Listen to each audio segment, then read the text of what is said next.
हरे कृष्णा। एकादशी तिथि का हिंदू धर्म में विशेष महत्व बताया गया है। हर साल चैत्र महीने के शुक्ल पक्ष की एकादशी तिथि पर कामदा अर्थात फलदा एकादशी का व्रत किया जाता है और इस बार ये तिथि 19 अप्रैल को है। 19 अप्रैल शुक्रवार को ही एकादशी का उपवास किया जाएगा। इस दिन भगवान विष्णु और माँ लक्ष्मी जी की पूजा करने का, व्रत रखने का विधान है। मान्यता है कि ऐसा करने से जीवन में खुशियों का आगमन होता है। इस दिन पूजा करने के बाद भगवान को विशेष सामग्री का, विशेष नैवेद्य का भोग लगाना चाहिए। मान्यता है कि ऐसा करने से भक्तों को सुख और सौभाग्य की प्राप्ति होती है और पूजा का या उपवास का पूर्ण फल भी प्राप्त होता है। भगवान विष्णु को वैसे तो तुलसी जी सबसे प्रिय है और भगवान विष्णु के भोग में यदि तुलसी ना हो तो वे अपना भोग भी स्वीकार नहीं करते हैं। लेकिन तुलसी जी के अलावा भगवान विष्णु को केला अत्यंत प्रिय है, इसलिए आप एकादशी तिथि पर भगवान को केले का भोग लगा सकते हैं।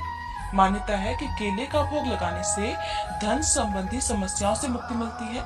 साथ ही कुंडली में गुरु दोष का असर भी समाप्त होता है। एकादशी के दिन भगवान श्री विष्णु को पंचामृत का भोग अवश्य लगाना चाहिए और पंचामृत में तुलसी दल जरूर रखना चाहिए। कहा गया है कि कामदा एकादशी पर विधि विधान से पूजा करके अगर कथा सुनी जाए तो पुण्य की प्राप्ति होती है और जन्म जन्मांतर के पाप भी मिट जाते हैं।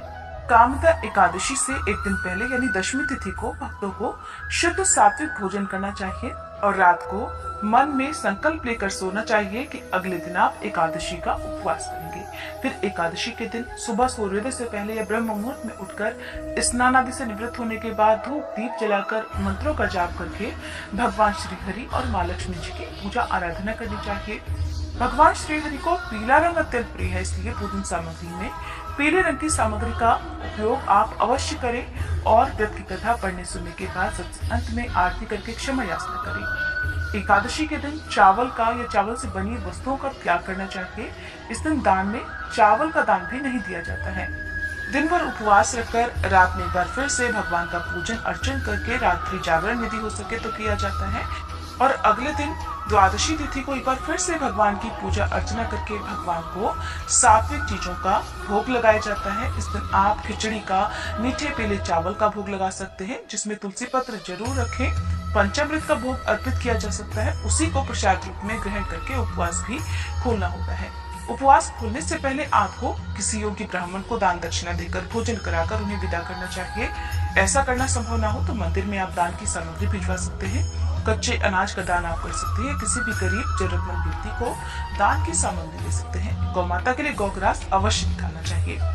शुभ मुहूर्त बीतने के बाद यदि व्रत खोला जाता है तो व्रत अधूरा माना जाता है, इसलिए व्रत का पारण हमेशा शुभ मुहूर्त में करना चाहिए।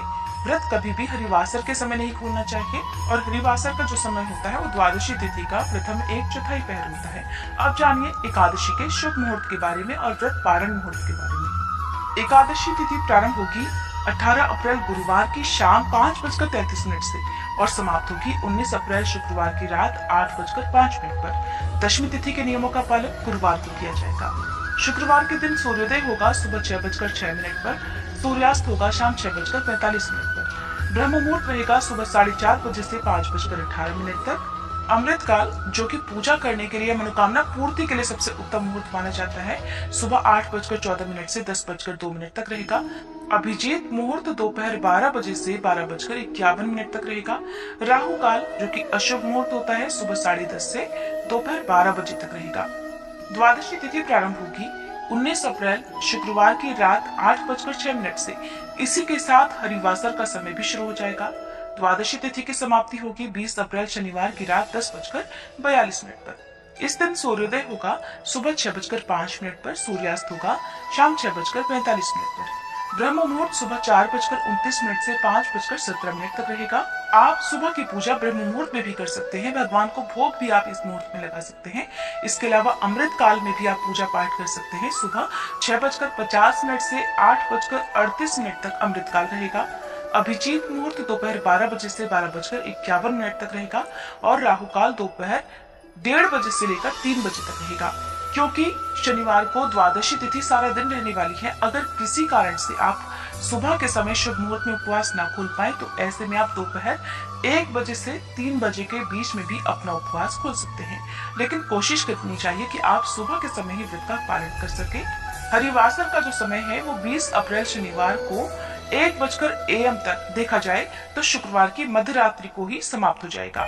और द्वादशी तिथि को शनिवार के दिन व्रत पारण करते समय हरिवासर का समय नहीं रहेगा और आप व्रत का पारण कर सकते हैं शनिवार को सुबह 6 बजकर 6 मिनट से लेकर 8 बजकर 55 मिनट के बीच में। ये थी एकादशी की जानकारी। उम्मीद है आपको पसंद आई होगी।